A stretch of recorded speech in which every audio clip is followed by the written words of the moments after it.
TIFF, of course, brings Hollywood's biggest stars to Toronto, but doesn't bring in the big bucks. Apparently, here with an analysis of spending during the 10-day fest is Malcolm Fowler, the Chief Product and Partnership Officer of Moneris. Thank you very much, Malcolm, for joining us. And, my pleasure.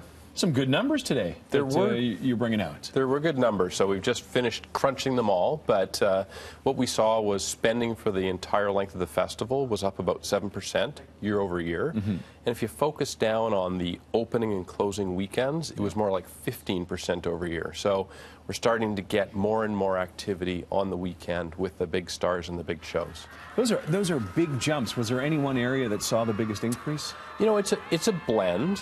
We certainly saw restaurants. They were up about 10%. We saw that spending in and around the entertainment venues themselves was up quite a bit more. So it was really the big winner. It was up 25 to 30%, depending on opening or closing weekend.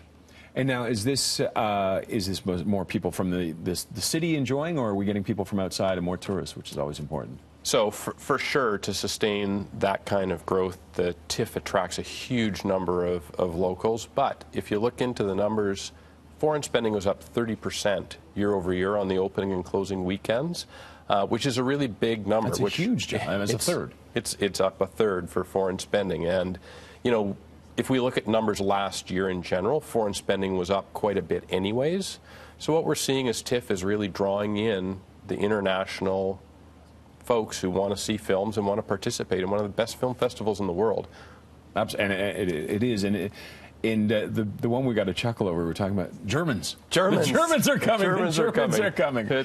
It was funny. We looked at which particular countries had the biggest increases, and it was the U.S., not surprising, the U.K., and then, big surprise, Germany as well. So not sure if we went from 1,000 to 2,000 or 100 to 200, but we had a lot more German spending. As long as they're arriving, it's all good, right? That's right. And any indication what might have been fueling it, or what this increase? I think there's a couple of things. The economy is certainly better in North America, and we're seeing more travel happening.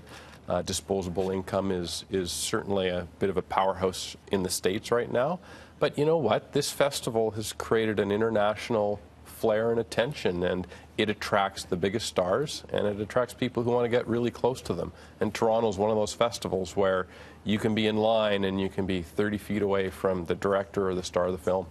Were there any surprise, any number that you weren't expecting an increase or a decrease? Not really. I mean, I think the biggest surprise was that concentration. And the Germans, exactly. But no real surprise. It's good to see the good solid numbers are coming up. These are we got some of the numbers up on the board now. There we go. But that 15% for the opening weekend and 12%. Are people just, redistributing how they're spending it? Were the weekends more of the lure, or? Well, the weekdays weren't lower, so I think they were up still. Yeah, they were still fine. I think it's just that we saw the stars. I mean, Lady Gaga was here second year in a row for the festival with another film that pulls people, and people just want to be on the street and part of this festival. And Toronto's such a great city to have it, and the weather was fantastic too. So. And it's nice to see, because there were some concerns that the numbers had stagnated, softened a little over the last couple of years, but this looks like we're bouncing back. I'd say that's right. Last year the numbers were okay compared to the previous year. This year they're good. And there was a little bit of a quiet time before that, but it's back. Nice. Yeah. Good to see you, Malcolm. Thank you very much for joining us today. We appreciate it. My pleasure. And for more info, head to our website, breakfasttelevision.ca.